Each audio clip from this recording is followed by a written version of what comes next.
Real estate investing. Should I only invest in the state I live in, or should I really consider buying property out of state? We're going to talk about it. Let's go. Should I buy property outside of the state that I live in? People I've spoken with in the past have been 50-50 on it, right? And those individuals who are against it, their reasons, are usually, oh, you can't see the property and you can't do this, you can't do that, but again, in speaking with those individuals, man, it's just like, I call it a small mind, it's like they're not thinking outside of their space. You gotta think global, you have to these days. I own property in multiple states, and it's no different than the property I own here in my home state. Rents come in.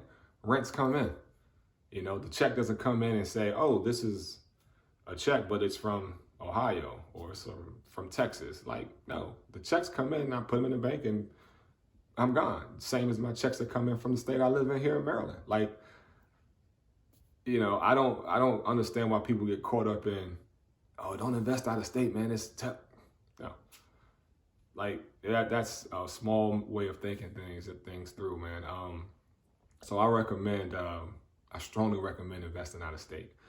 My reasons for that are because a lot of you live in states where, hell, the properties cost $400,000, $500,000, $600,000. So your money may not be able to play in that lane right now.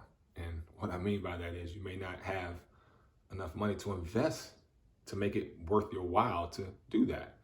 But you can go to another state, I don't know, Atlanta, North Carolina, Texas, Pennsylvania. Like, I'm just naming a couple states that, you can buy nice homes, duplexes, townhouses, single families, condos, multifamily units. Talk about 30, 40, 50,000, let's say 100,000. And get your property management company set up. They take about 9 to 10%. All right, cost of doing business. But guess what? Those people are paying your mortgages down. The rents are coming in, the checks coming in, same difference. Now what you're doing, you're adding to your portfolio. Because when you go to a bank and you're trying to grow your business, your real estate business in this instance, is the banks don't really care where your properties are. All they're going to ask is, let me see your financial statement. And so when they look at your financial statement, they're not looking and say, oh, he has 5 properties in the state that he lives in. They don't give a crap. They don't care. But what they're going to say is, man, he has properties. And that's an asset. So that makes you look better on paper. Your credit score should be okay. But when you get to a certain point, the banks don't care about really your credit score. I recommend having at least a 700.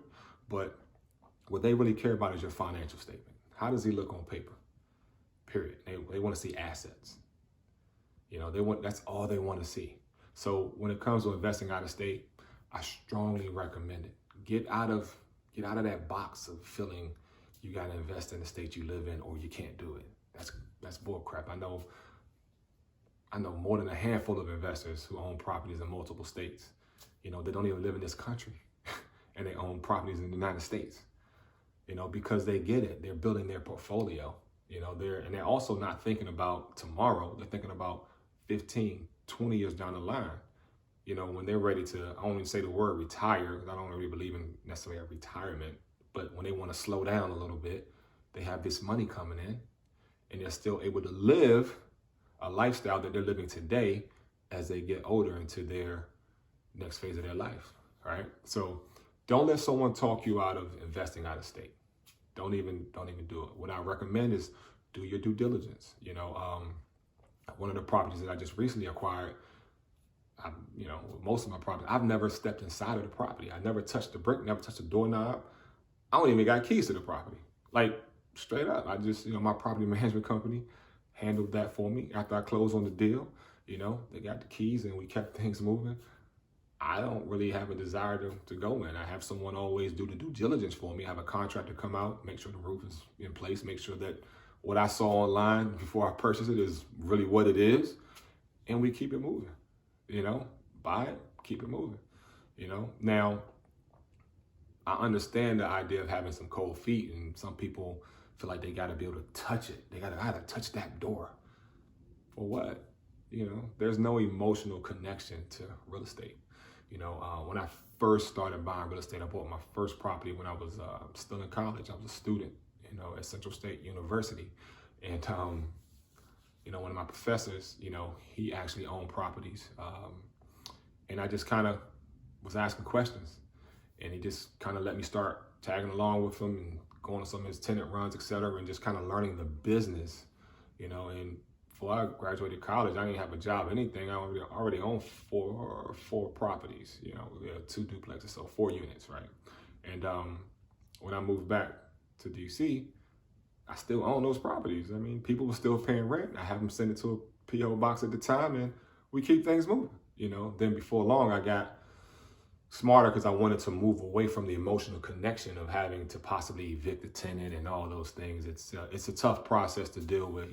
People can say that they don't care, but when you know that you have a tenant who has children, it's hard to evict someone. I don't care if it's summertime, wintertime, or whatever time. It's because you have that emotional connection, even though you never met the tenant or whatever. You kind of know they have these children or whatever, right?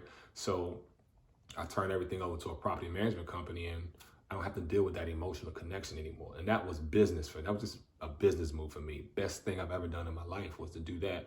And I still do those things to this day. Some of my properties that are local, I do, kind of manage them, but I don't necessarily ever go to the properties because I don't have no desire to. You know what I'm saying? My properties are strictly workers. They work for me. And every month they pay up. That's what my properties are. Every property I have is an employee of mine. And if you look at it and have your mindset set to that, it doesn't matter where you invest. It could be LA, wherever. It doesn't matter. Because when you look at that property and say, man, that property is really just an employee of mine. And every month that employee got to pay me. That's all it is. So remove that feeling of being afraid to invest out of state. Because if you don't, you are missing out. I can't stress that enough, guys. So I hope that you guys really got something from this. If you are interested in investing out of state and you have some questions, shoot me a message on here, and we can back channel and connect and give some advice as to if you should do it or not, etc. But my best advice to you is do your due diligence, just like you would if the property was right down the street.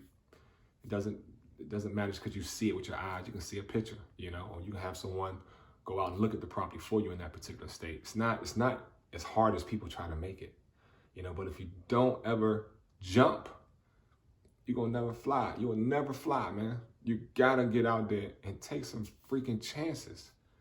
Stop doing what everybody else is doing. Because if you look around you, the people that are making moves, they're probably not around you because they're busy making moves. But then there's that circle of people who are around you that they're just talking about what they're about to do and what they want to do. Then 10 years later, they still doing the same thing. Nothing. So let's get some action.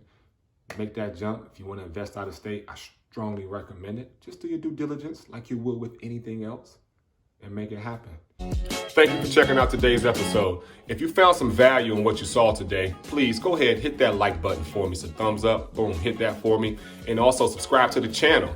I'll see you guys on the next episode. And as always, run your race.